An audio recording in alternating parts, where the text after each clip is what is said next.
Hey guys, Alvin here and welcome back to my channel. Now in this video I'm going to talk all about Drive to Survive, the Netflix documentary series about Formula 1. And also in this video we're going to look into Drive to Survive, analysing it and trying to look at it in an objective way and see what we can take away from this series. Now firstly, before we dive into all that, I think we all need to address the elephant in the room. Well, at least one of them. Is that Drive to Survive is full of BS, it's all about the dramas and etc. Drive to Survive has received quite a bit of criticisms and backlashes pretty much since it came out. The entire F1 community has been ranting, complaining, or in such memeing about this documentary because it was so heavily focused on the frictions and the conflicts between drivers, the interrelationships, the teammate rivalries and such. Since all of these topics that Netflix include in details in documentaries are so controversial, it is no surprise why this received quite a bit of negativity.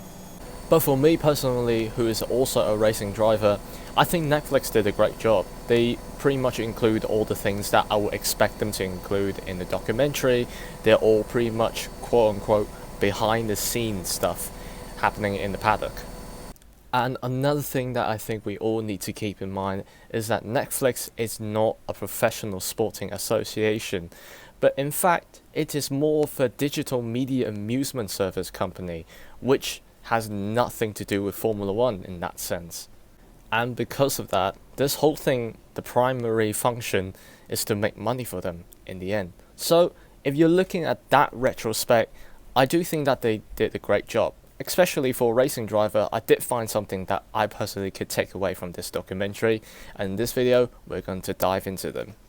Now previously I have mentioned the phrase what's behind the scenes, and what do I exactly mean by that? Well, it's pretty self-explanatory.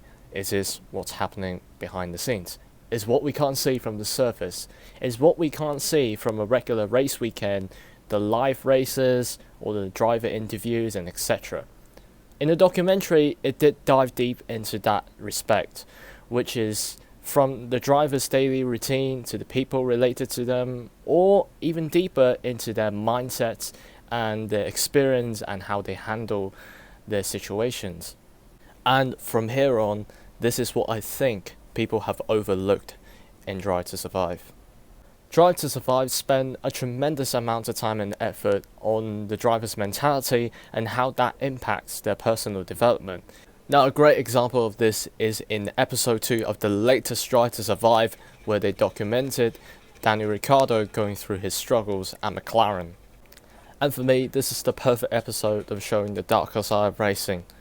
Reality and expectation doesn't meet, and because you are not reaching that standard, the pressure from others and from yourself, and in the quote of Daniel Ricciardo, how the sport can torn your heart into pieces every day.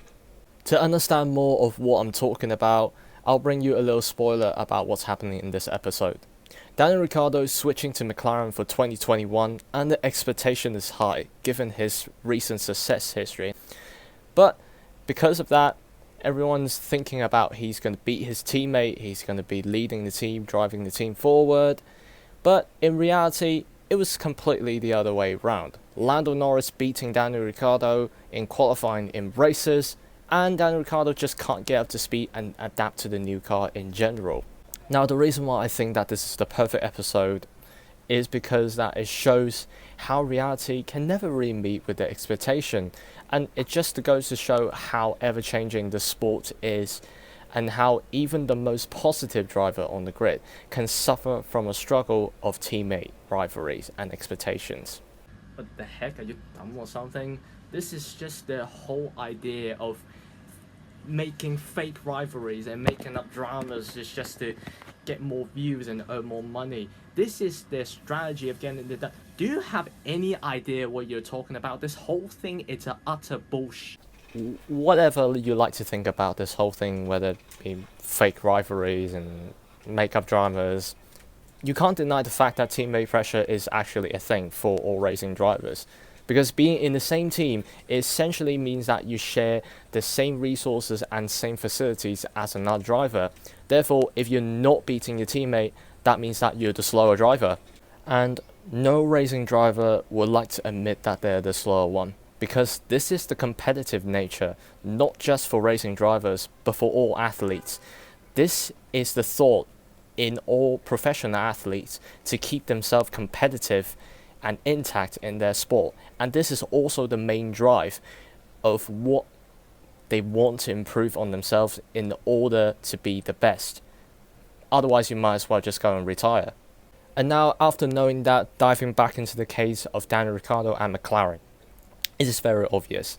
Daniel Ricciardo is the most successful driver with 7 Grand Prix victories in his pocket, while Lando has none. And he's also fresher than Daniel Ricciardo, having less experience. Yet he's out-qualifying Daniel Ricciardo, out-racing Daniel Ricciardo in pretty much all sessions that we can remember.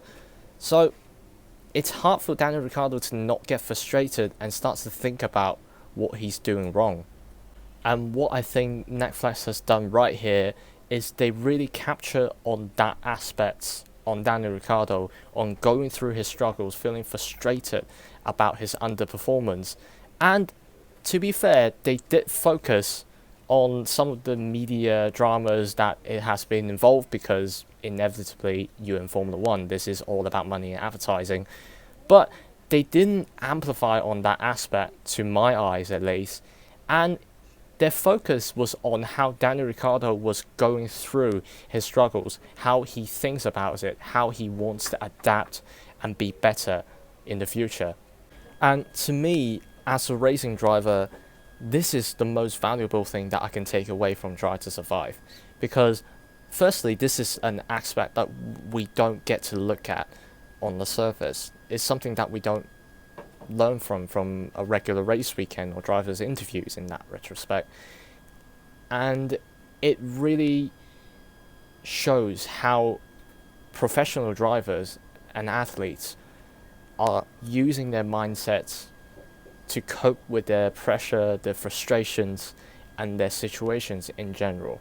And personally, I do think that mindset is the primary thing in doing everything, because this is essentially the guideline of how you will operate certain situation.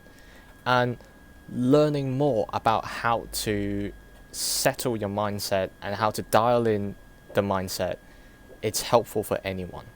And secondly, I do think that this is a great reminder for anyone who's watching this sport or this documentary, that this is a very cruel sport. But it's just like the modern society that we're living in. There's a lot of things that doesn't go in our way. And I think this is a great reminder for all of us to always be ready for anything that doesn't go in our way, and how can we settle down our mindset and dial it in to cope with the situation to the best of our ability. And with that, I think this is a great time to wrap up this video. I didn't include an awful amount of content in this video, mainly because it would take me 2 centuries to edit all of them. But regardless, I think I've covered most of the things that I wanted to talk about this documentary. And overall, how do I think about this documentary? I think this is a great documentary, and I don't find it to be as distracting as people claim it to be. If not, I think this is one of the best for how much effort and emphasis they put into the mentality aspects of drivers and how it affects their personal development. And especially for me, I've paid a lot of attention into mindsets and how it affects personal development in general recently. I found it to be very valuable, and I learned quite a bit from this documentary. So for anyone who hasn't checked out this documentary yet, or you checked it out or didn't really like it, I strongly recommend you to give it another go. You'll be able to learn something from it and becoming better as a person in general. As ever, I'm Alvin Wong. Thank you very much for watching. Click the like button if you really enjoyed this video, and subscribe to my channel if you haven't already. Cheers guys, take care, and I shall see you soon.